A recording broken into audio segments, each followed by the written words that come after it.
Halos 3 months na rin na nakalipas na hindi natin siya nabibisita. Ang matandang lalaking nag-iisa sa gitna ng kagubatan. Last na bisita kay Tatay Rodolfo ay nabigyan siya ng yero para sa kanyang tahanan. Pero kamusta na nga ba si Tatay Rodolfo? Kaya ngayong araw, pupuntahan natin siya upang ibigay na rin ang munting sorpresa.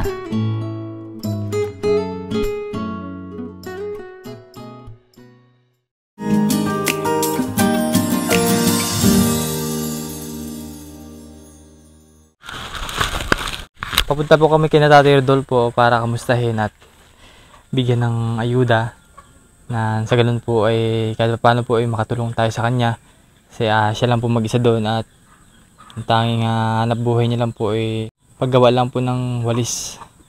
So tara po. Bigat.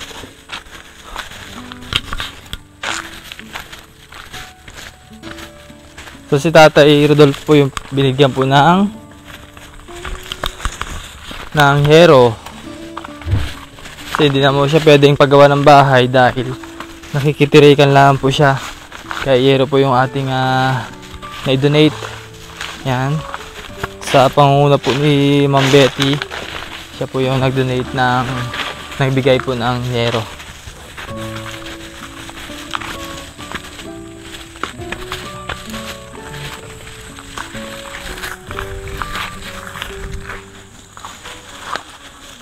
Bigat.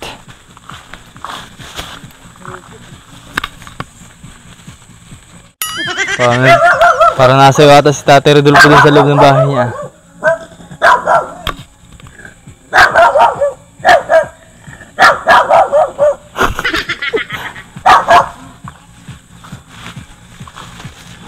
Tay? Basta? Parang may sayawan dyan sa loob ng bahay mo, Tay,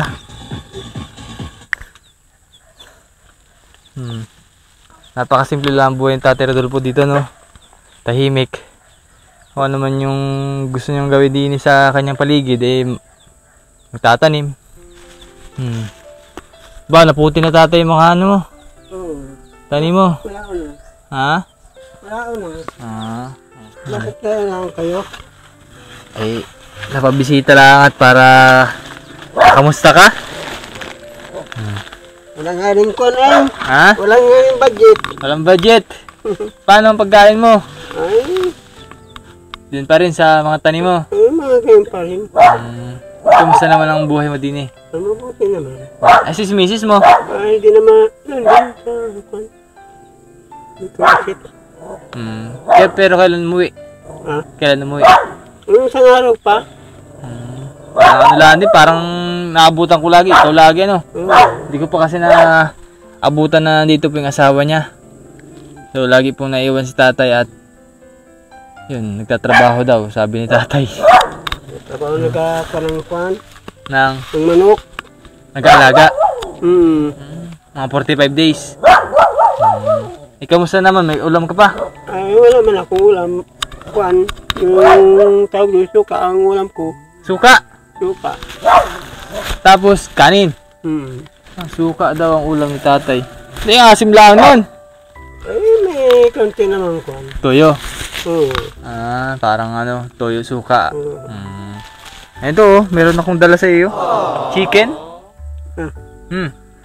May pang-ulam ka na mamaya. Hindi mo maubos yan ngayon, pero may pang-ulam ka ulit bukas. Oo. Ito din, oh. Mabuksan mo to. Ano maganda? Ako yung nagkakayos ng walis. Nagkakayas ka? Paninda? Ayos na ito. Ayan, oh. May bigas ka pa? Meron pa. Meron pa naman, oh. Kamusta na? Hindi man pag yung paa mo? Ay, hindi na. Hindi na. Magaling na? Pwede na ulit? Pwede na. Ay, kamusta naman Tatay? Pag naulan, di na naulan sa loob. Hindi na ulan. Siya po yung nabigyan natin ng yero. Tatay Rodolfo. Talo kayo kasama man din yan dito. Kasi mga viewers mo, mga nanonood sa iyo. Kawayan mo, kawayan mo. Sabi mo, magandang hapon. Magandang hapon. Maraming salamat sa inyo. Tulong niyo sa akin. Maraming salamat. Isa ngayon po, ano pong ginagawa nyo ngayon dito? Nagkakayos ng walisin. Nakakailang gawa ka na ng walis? Kumisa na ikon. Nakakalima lang. Sa isang araw? Magkano benta mo nun sa isang araw? 15. 15 lang? Kung may order. Mura lang pala yun. Ba't sa palengke mahal no? Sa palengke mahal ng tinda nila. Ayo, ay Triple. yun ay. Triple. Kung pati, bili pati yun. Dapat din daw tatay ng ano mo? Ano? Walis mo? Tingnan natin yung walis ni tatay. Hindi mga pangkagasara. Nagpangkaklab daang.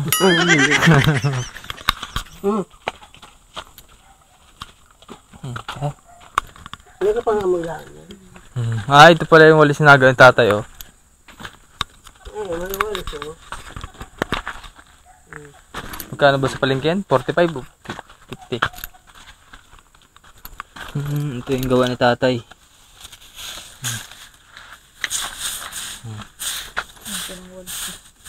Hindi pa naman. Anim pa naman yan ha? Dagdagan pa yan. Dagdagan. Bago putulan ng dulo.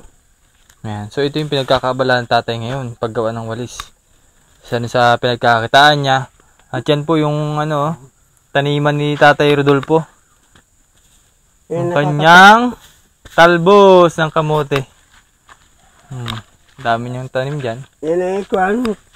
Dalawa lang kuwan ko dyan putol. 2 putol ka na dyan? Ito nga pala yung una no? Ay nakailang benta ka nung nakaraan? Ay nakamagis naman 150. 150? Sa lahat na Pati kuwan mustasa. Kasama na yung mustasa, 150 pesos? Maliit lang din pala. Maliit lang. Pero ang mahalaga ay meron kang pagkain. Pagkain. Bagay kasi yung mga iba naman po dyan na gulay na kinakain ni tatay. Yun, meron tanglad. Tanglad yan tayo no? Yun no? Tanglad. Ayan, ito, tanglad. Ay, ba't dala ko na to?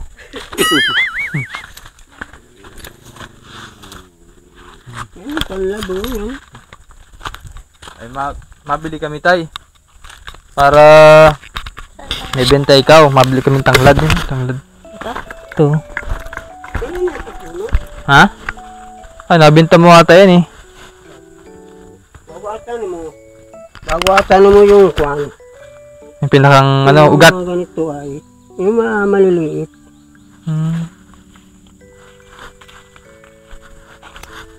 Yung aking ko na yun. Ang palaya. Ay, meron na agad tubo. Tatay Rodolfo din eh oh. Ang galing magtanim yan. Ay tay, meron kami request sa iyo. Mabili kami ng ganito oh. Abayaran na lang kita. Yung talbos. Ay, hindi na. And kuha din yan. Pang tinola namin bukas. Pang ulam. Ayan. Parang ang dami niyan tay. Ata mo doon sa iyong kwan. Kabakod mo. Sa isang kanyan, tanim. Kunti lang at wala akong bakod doon. Wala akong bakod doon. Ang meron lang ay paso. Pwede ba sa paso yan? Pwede. Pwede pala eh. Kunti lang. Masasayang. Panlagay lang din sa ito. Tapos mabili ako ng talbos mo. Kalo ko bagay may kwan. Wala akong doon. Tamang paso lang. Baka kasi masarap pag pang nabawang isda, nabawang manok, yun masarap para tanggal po ang lansa. Bango.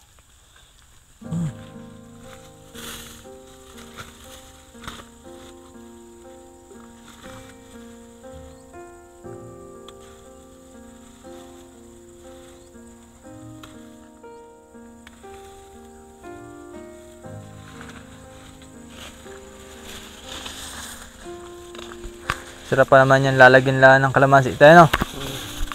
sinabawan na.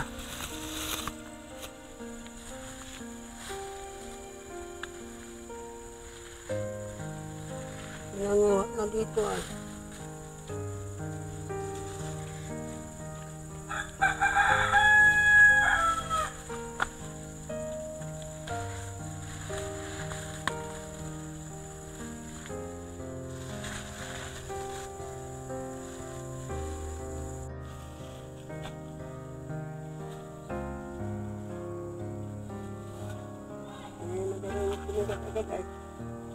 Bakit? Pag di agad na puti.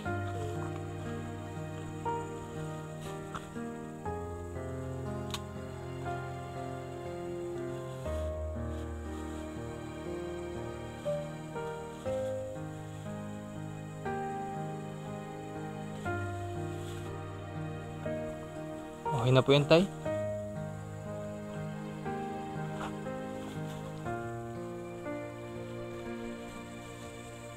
So napanguha na tayo ni Tatay Rodolfo ng gulay dito sa kanyang taniman. Huwag mo na bayaran yung pan. Ha? Ito na. Parang panggastos ka dito. Ayan, maraming salamat kay Tatay Rodolfo at sa fresh niyang gulay. Ayan o. Taas tanglad. Sarap ito sa sinabawan. So mga babayan, huli natin nakamusta si Tatay Rodolfo. Yan nga po. Nakapanguha pa tayo ng gulay. At maraming salamat po muli kay Ma'am Betty. At sa mga viewers natin, thank you very much po sa inyong panonood. Salamat, Ma'am Betty.